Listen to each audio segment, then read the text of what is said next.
Every single time I get to the trailhead, I look down and think, I can't believe I'm here again. Thank you, Lord, for this opportunity to be here again. This is the Grand Canyon Hiker Dude Show presented by Bright Angel Outfitters. My name is Brian Special, and today, 175 times down and across the Grand Canyon. Every hike is new. Every hike is learning. It's the story of Mary Banik, who at 73 isn't planning to slow down anytime soon. When I got to the North Rim, I knew something was off. The Grand Canyon Hiker Dude Show is presented by Bright Angel Outfitters. The Rim to Rim Pack is coming. It's the day pack conceptualized below the rim and tested over hundreds of miles of canyon hiking. A full-size 22-liter day pack built for speed, simplicity, and common sense. Everything has a purpose, especially the 6 front shoulder pockets, made so you can keep your snacks, your hydration, even your phone close at hand without having to stop to take your pack off every time you need something. With the Rim to Rim Pack, you can keep on moving. It's everything you need for any canyon day hike up to and maybe even beyond a double crossing. The Rim to Rim Pack from Bright Angel Outfitters is coming soon. You can find out more at brightangeloutfitters.com. At Bright Angel Outfitters, we do it for the love of the canyon. Now, on to the show. Mary Banik is 73, but based on her Grand Canyon hiking schedule, you'd never know it. Every chance she gets, Mary makes the 6-hour drive from her home in Tucson, Arizona to the South Rim for hikes that cover every inch of the corridor trails. So common is it to see Mary below the rim that many of the rangers know her by name. It's an obsession that's only deepened with age, after starting slowly almost 50 years ago alongside her then husband and their 2.5-year-old daughter. I first discovered the canyon, but way back, probably before you were born, in 1976. I'd been alive 3 years by then, so not too bad. Oh, okay. So my husband and I decided, and that was the day that you could walk up to Bright Angel desk and get a couple of nights at Phantom Ranch with no problem. So we booked 2 nights at Phantom Ranch. We drove to South Kaibab Trailhead when it was still drivable, and we started down. And I was carrying my oldest in a homemade backpack. And we got about halfway down and we had these, back in the day, it was heavy boots. I was worried about my husband because he wasn't as fit as me. And we had these, there was nothing available like trail runners. You either wore gym shoes with Velcro or you got those stupid boots. So we got the stupid boots and we got down to about Skeleton Point, and my ex-husband took his boots off and his toes were just bloody. And he said, and he was carrying a big backpack and there were canned goods in it. There was sterno stove. I mean, I don't know how much the thing weighed, but that was back in the 70s, and we didn't know what we were doing. So he said, I don't think I can do this. And I said, well, I'll tell you what, I will go back up to the car. I'll take your boots and I'll get your bedroom slippers. He said, okay. So he sat there and waited. And you're at Skeleton Point at this point, which is already 3 miles down South Kaibab. Yeah, we're good. We're a good halfway down. Oh my gosh. And you decided you were going to go back. And I was fit, young. I was like 26. Oh my gosh. So I took Pam, I took the backpack off that she was in, and they just hung out there while I made a beeline back to the car. I threw his old boots in the trunk and I got his corduroy bedroom slippers, the slip-on kind that are brown corduroy. I remember to this day just grabbing them things and they, little thin soles and just booking it back down. And he was waiting there and I said, well, try these. We didn't have any Band-Aids or anything. We were just completely newbies. We got to Phantom Ranch and checked in and got to our cabin and took our sterno stove out and opened up some, I don't know what we had. Chunky soup, probably. Anyway, we spent a whole day down there and he could hardly walk because his toes were just wrecked. But he did make it down in the slippers the whole way down? He did make it down in the slippers. He wore his slippers the entire time. And, I'm really happy that happened. Otherwise, we would have missed that whole experience. So after that, the third day we hiked up and we were sore. We were in shape to do that kind of stuff. So, that was that was my very first introduction to the Grand Canyon. It was amazing. And something told me inside of myself that I would definitely be back. But before that could happen, life would get in the way. 2 more kids, job transfers that took Mary's young family from Colorado to Tucson to Minnesota, and finally back to Tucson again, and ultimately, an ugly divorce that would help shape the next chapter in her life. When I turned 40, we divorced, and the drive to stay fit was really strong because I knew I had to rely on myself to work, and work I did 80 hours a week for 3 years while getting on my feet after a terrible divorce. And I don't mean to whine and complain, but I've had 20 eye surgeries because I've had trauma, 2 neurosurgeries from broken neck from neck trauma. So you have to decide if you're going to be a victim or not be a victim. And it doesn't just like one day you don't wake up and say, "Oh, I'm not a victim anymore." You go through periods where you feel so frustrated because of what you have to go through. But little by little by little, you look back in your rearview mirror and see that if it wasn't for that, you would never be the person you are today. The foundation that I've built on is really, really strong with the understanding of what it took to be where I'm at now. And you can't do that without suffering. There's just no way to grow in life without suffering. I'm sorry for everything you went through. Does it feel like even today that the canyon and all the hikes that you do in the canyon is that therapeutic to you? Oh, big time. Yeah. In the 90s, when I was single, I was asked by a group of nurses and professional people to be their trail guide going down to Phantom Ranch. And at that point in time in 1993 or whatever, 4, I had probably done it 12 times. And so I said, sure. And I was super duper fit trail running. And so I took these guys down to Phantom Ranch, and they were so slow that I remember leaving them just below the tip off and then running to Ribbon Falls and back again in time for dinner. These Oh my guys, gosh. they were like doing a half mile an hour. And I said, okay. So they paid all my expenses. So we stayed down there for 2 nights. And then coming up Bright Angel, I went off onto, the Plateau Point while they were just sitting there eating lunch and came back up. But that was my first experiencing and assisting a very badly in trouble trail runner. That was probably 30 years ago. This guy had no food, and he was a skinny little guy in his 50s with those little short running shorts on and no shirt. And he was hypoglycemic. He didn't have any food. And he kept going along the trail and sitting down, and he was almost like ready to pass out. Finally, I stopped and I said, look, I know what's wrong with you. you need to have some nutrition, or else you're not going to be able to make it out of the canyon. He wasn't even to 3 Mile House yet. So that was my first experience in seeing somebody in trouble and evaluating what was wrong with them. And that was really eye-opening, because then I started looking for it all the time after that trip. As the years after her divorce went by, Mary's frequent canyon trips all but stopped, as 80-hour work weeks and her own cleaning company demanded her attention. Encouraged by her son, Art, she stayed fit by taking up rock climbing closer to home. But then one day, perhaps sensing his mom's longing for the Grand Canyon, Art picked up the phone. My son called me one day when I was 61. So it would have been in 2011 or 12 or 10 or 11, depending on the time of the year. Mom, I haven't seen you talk about the Colorado in a long time, or the Grand Canyon. And I said, well, I'm busy climbing. And he says, well, how many trips do you have? And I said, 48. And he said, why don't you get it up to your age? And I said, you're crazy. That's way too much to catch up. And he goes, no, I really think you should have a go at it. And I said, why don't you? You're 32, you little brat. He said, no, I don't live there. You do. And so I hung up the phone and I sat there in my chair just like this. And I thought, why not? I called him back 5 minutes later and I said, okay, buddy, you're on. Challenge accepted.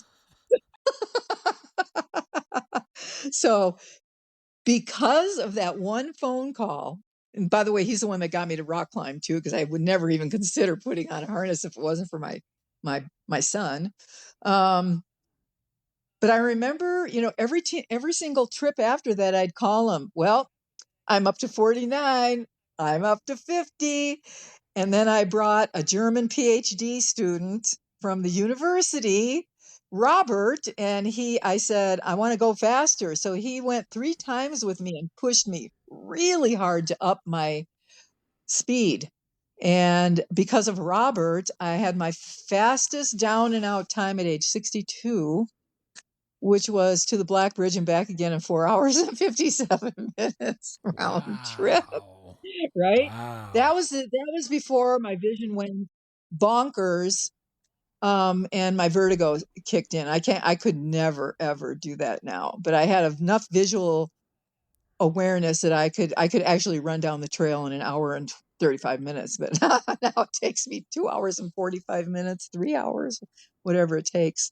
So there's been a lot of seeds planted by great people. So when I got to the one day I made the speed record, I called Art and I said, I just finished, and I was bawling, crying, happy.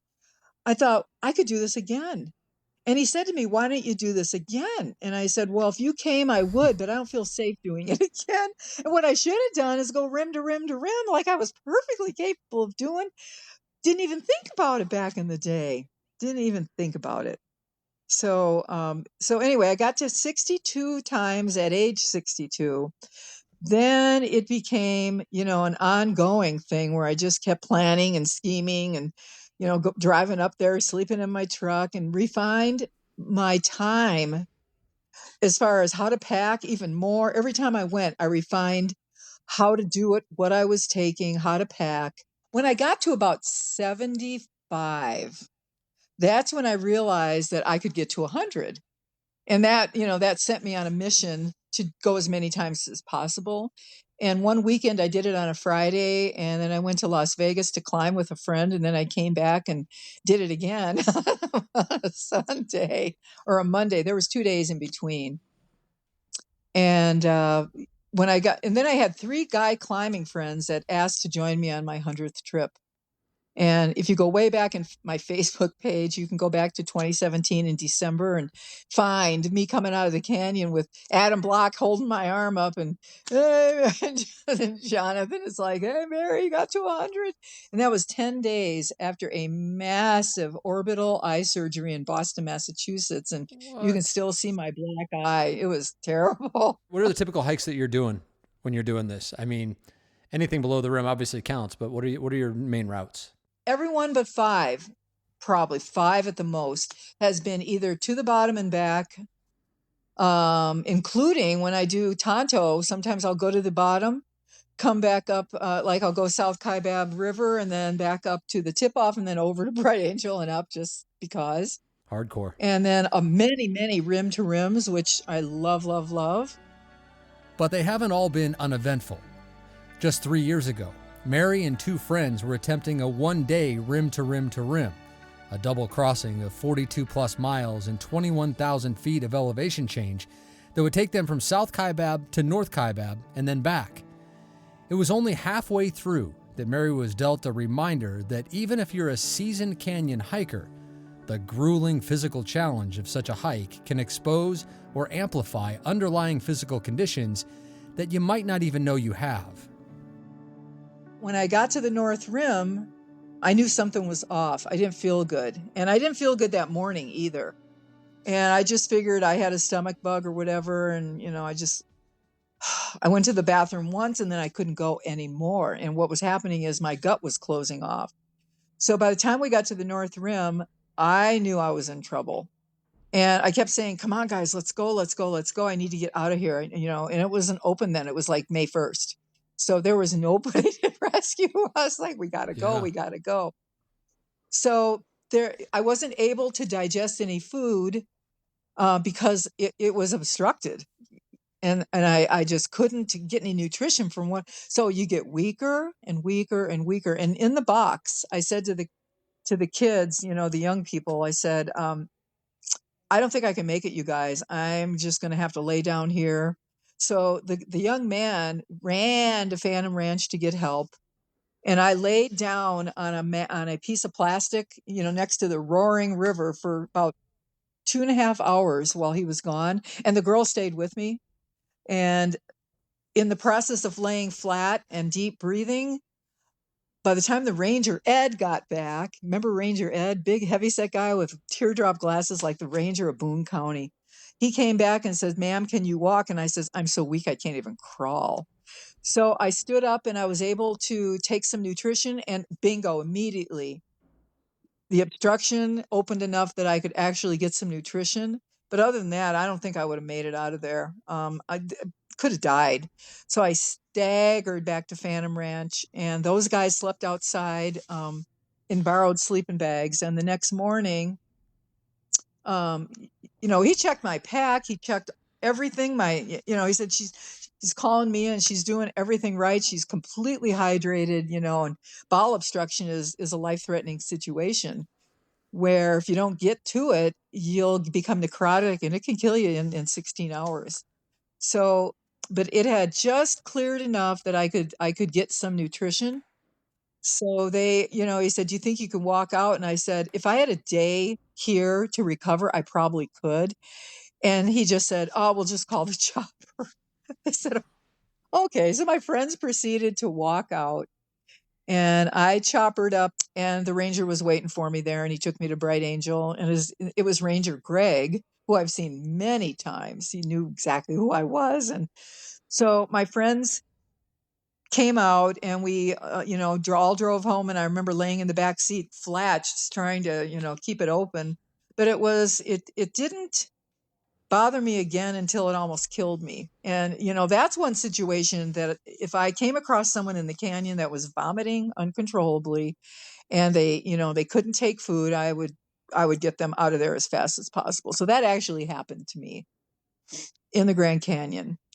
So a couple weeks later, I went down South Kaibab up Bright Angel, and there was Greg standing there at 3 Mile House, and there was 4 Rangers, and they were like looking at me, and I think he said, "That's her, that's a lady." So when I went to the bathroom and came out, one of the Rangers was a woman, and she goes, "Oh, looks like you're doing better." And I didn't know her, but she knew about me. It was horrifying. It's like, what the heck are you doing back here? What's wrong with you, woman? Even after all that, it still took doctors 3 years to properly diagnose Mary's bowel issue, which was surgically repaired 3 years ago. Meanwhile, her canyon pace has increased.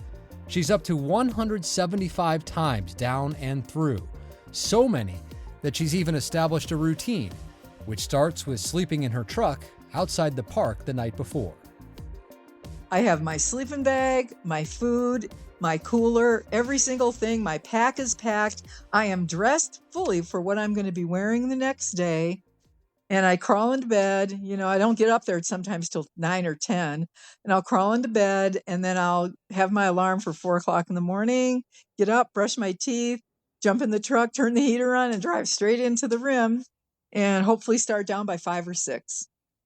And then get out of the canyon, get in the car, and drive back to Tucson immediately, which is awful. So awful. What's your favorite hike in the canyon? South Kaibab, North Kaibab, either direction, up, down, doesn't matter. Every single time I get to the trailhead, I look down and think, I can't believe I'm here again. Thank you, Lord, for this opportunity to be here again.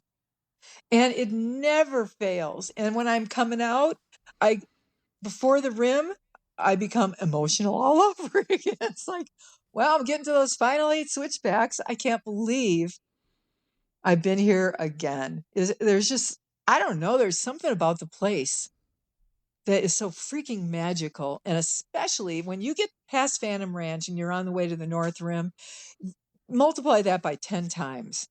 The fact that you're getting away from the busy crowds and you're into your, it's almost like uncharted territory, my space. Uncharted, maybe. But undocumented? Not if she can help it. Mary has been working on a book about her canyon adventures that she intends to finish soon, and that she hopes will help folks have a safe hike. Its title? Grand Canyon, Stupid/Smart, Your choice. Why that title? Because you have a conscious responsibility and a conscious ability to do your research and know what you're getting into, aside from the stupid ass internet where people think all you need is a pair of shoes and a pack and you can do it. It is beyond difficult. People don't understand the scope of the different altitude, weather changes, conditions, shade, sun, as we talked about yesterday, hydration, dehydration, overwater, hyponatremia, hypoglycemia, just refusing, like I'm nauseous, so I can't eat. And they don't want to listen. They would rather listen to what they want to hear rather than what they need to hear. And there's a lot of arrogant people that get into trouble. And what can I say? What do you think the number one mistake that a newbie could make when they're going through a Grand Canyon hike? One word: underestimation. 2, lack of experience. 3, poor planning. 4, biting off more than you can chew. And just the fact that it's reverse, down and then up. Most people have no knowledge of that whatsoever. I would say that's, right near the top 2 is descending and then ascending. It's shocking. So what's the best way for someone to prepare then? Because people are still going to do it. People who have never done it make up a very high number of the hikes in the Grand Canyon every year, especially a rim to rim, since that seems to be the number one bucket list hike in the canyon now. I mean, we can talk till we're blue in the face about how they should do, 10,000 vertical feet every single weekend for 6 weekends before you go, and carry, at least, 10 pounds. But how to get people to do that? I don't know. When I'm in the canyon and I come across situations, because I'm constantly looking I see them from afar and I evaluate what they're wearing, what time of the year it is, what kind of sun exposure they have, if they have a backpack or even not, they have a water bottle in their hand, and what they're wearing on their feet. And I do a quick size up of where they're at as far as if they know what they're doing or not. You can evaluate, and I'm sure you've seen this too. And if they're overpacked, underpacked, lopsided packed, and as I'm going by these guys, where are you going? Say we're at 3 Mile House and I'm on way up. Oh, I don't know. My kids are ahead of me and I just follow them. And where they decide to turn around, 10-year-old kids, then I guess I'll turn around. And I said, that's a pretty bad idea. Knowing full well that she's just laughing at me and she's not going to listen to a word I say. And the generation that we have, because of quick internet, quick this, quick that, quick this, quick that, I would say an entire generation doesn't realize how much work it actually takes to be successful at anything, much less hiking the Grand Canyon in a good way, to not put others at risk for, rescuing you for something that you could have avoided. Like you said, there's always factors that you and me can run into, which I did, that were unavoidable. And most of the time, I would say 98% of the time they're avoidable. And how to get people to actually take it serious and do the actual work, I don't know. I've been working on that for the 30 years, that I go in the canyon. Mary's frustration of running across unprepared hikers is shared by many in the Park Service, especially those tasked with rescuing them, including Mary's friend, Ranger Kate. She said, "Oh, we are so tired up to here to getting distress calls from things that could be avoided." And, she was the one encouraging me, get that book done. We're tired of it. We don't have staff. And she told me one time that my picture was on the refrigerator at Phantom Ranch. I don't know if that's true or not. But, every time I'd see her, I would have run into somebody that was in dire straits, including, one November day, I was coming up South Kaibab. There was a big storm due to come in at 5:00, and I was planning on being at my car by 4. Freezing rain, everything was hitting. So I'm coming up into the tip off and I hear clang, clang, clang. And I look up to see two guys in street clothes, Dockers pants, regular shoes, and their belts, shirts, like dress shirts, down long sleeve dress shirts with nothing else except for one water bottle each in their hands. And they're just going down as fast as they can go. And I said, "Where in the world are you guys going? It's going to storm. Are you prepared to get out of here?" "Oh, don't worry about us. We'll be fine." So later on, when I got to Skeleton Point, Kate was watching me come up the wickets.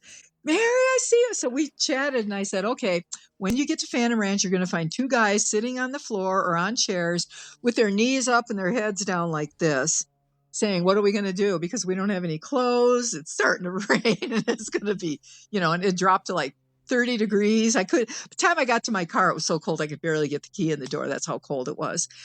And later on, next time I saw her, she goes, "Yeah, that's exactly how we found him." "Well, what did you do?" She goes, "We made him buy headlamps. We made him buy food. And I'm not sure if there was any jackets or anything available. And then we sent them on their way." And they were young and strong enough to do it. That's what people don't understand is that if unless you're in a life-threatening situation, you're hiking out of there. They're not just going to send a helicopter for you just for just because No, you don't feel good. exactly. This is a quote that I saw from you somewhere, Mary, that said, "It's impossible to explain how many lives are lived on a hike like this." And you said that after a rim to rim. And I'm just curious, even though it is, you say, impossible to explain, do your best. Tell us what that means. At Skeleton Point, Ranger Craig was there, and there was two young guys that were on the way to the river. It was November, and the one guy didn't give a rip, and the other one was like from LA, and he was extremely driven to make it to the bottom. And the ranger kept saying, "I don't recommend it." They can't say don't do it. They just said, "Well, I wouldn't recommend that." And the guy's name was KK. I still have his contact information. And he looks at me and he goes, "I really want to go." "Well, what do you have?" "I've got a jacket. I've got a whole bunch of trail mix, and I've got water." So he decided that his guy friend decided, "No, I'm just going to turn around and go back up." But this young guy had such a fire in his eyes that I didn't discourage him. I said, "I think you're going to make it." And he had a flashlight, which, in November it gets dark really early. So anyway, that was the end of that.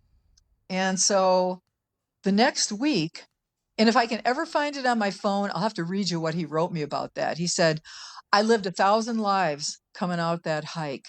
He said, "I experienced everything from elation to fear. When I got to the bottom, I turned around and started running back up the trail, realizing that I can't run up the trail. And I realized that I had to just, prevent myself from having a heart." He was like 29 years old, not have a heart attack. And all I could think of was, she did it. She did it. This lady did it. And she told me I could do it. And she told the whole entire hike. And he said when he got close to the top, he started going through family issues from his past and parents and brothers and siblings and people that had been mean to him over the years. And he just went through 1,000 different situations and just started to cry and weep and realize his part in him and forgiving those people. It was like his whole life flashed before him on the last, mile coming up South Kaibab Trail. And he said, and then I got scared because the wind was whipping up the canyon and my flashlight started going on and off and I didn't know if I'd be able to see, and the fear, and I dealt with that. This guy's life was changed forever because he got pushed so far beyond what he thought he could do. And he dealt with issues in his life, doing really hard things. And it's just, that's where you live a million. You can't even describe how many lifetimes you live. You go back over things that have happened to you or that you've even done to somebody else, and things become into perspective because you're in such a huge place, and you realize that God owns it all and he forgives, and it's okay to face on those icky things in our life. What is it that keeps you coming back for more? Time and time again, 175 times now as you close in on 200. What keeps you coming back for more, Mary? the satisfaction of a job well done. Every hike is new. Every hike is learning. It's kind of like when I climb. Every climb, even if it's the same climb, every time I climb that climb, it's new. And I do believe that I believe with all my heart that God made us to be physically challenged. And unfortunately, we have to do that on purpose nowadays because we're not physically challenged. And if you're not physically challenged, then I don't think that your purpose in life can be totally fulfilled. That is Mary Banik, 73 years old and nearing 200 hikes in the Grand Canyon. You can find Mary in the big Grand Canyon Facebook groups like Grand Canyon Hikers and Grand Canyon Rim to Rim, where she's quick to offer advice, always prefacing her posts with, "After X number of times down and across the Grand Canyon, ... which she hopes will make those asking for advice pay attention to what she has to say. Okay, one other announcement as we continue our mission to provide you with as many resources as we can to help you have your best experience below the rim. The Grand Canyon Shade Tracker is live, and it is absolutely free. I cannot even express to you how pumped I am about this. Folks, this thing is like magic. You can go to gcshadetracker.com and see exactly when and where you will have shade anywhere in the canyon, down to the minute, for every day of the year. All right, that means that say you're doing a rim to rim from North Kaibab to Bright Angel on, May 26th. You just enter the route and the dates into the tracker, and you then use a slider to see where the shade will be and at what time. So say the forecast is for high temperatures that day, and you want to avoid the direct sun as much as you can and make sure you're not going up Bright Angel until there's shade. Now you can see down to the minute when and where that shade will take hold on every section of the trail. The Grand Canyon Shade Tracker is totally free, courtesy of Bright Angel Outfitters, and you can try it out for yourself at brightangeloutfitters.com or gcshadetracker.com. It was inspired by the second half of a rim to rim to rim that I did last year, where I would have done anything to know where there would be shade from, like Cottonwood and all the way through the box. When I was going north to south, because the sun just took so much out of me on the first crossing. I was desperate for shade. Now I can plan my hikes to optimize shade and avoid direct sun exposure, which to me is the key to a successful hike in the warmer months. Again, that's at gcshadetracker.com. We hope you'll love it and that it makes your canyon adventure that much better. No matter the trail, no matter the route, no matter the day, all courtesy of Bright Angel Outfitters. All right, my name is Brian Special, encouraging you as always to go hike the canyon. Take that first step, embrace the journey, and when you get there, whether you're shooting for time goals or taking your time, just hike your own hike. Enjoy the canyon and know that we are here to help. We'll see you next time on the Grand Canyon Hiker Dude Show, presented by Bright Angel Outfitters.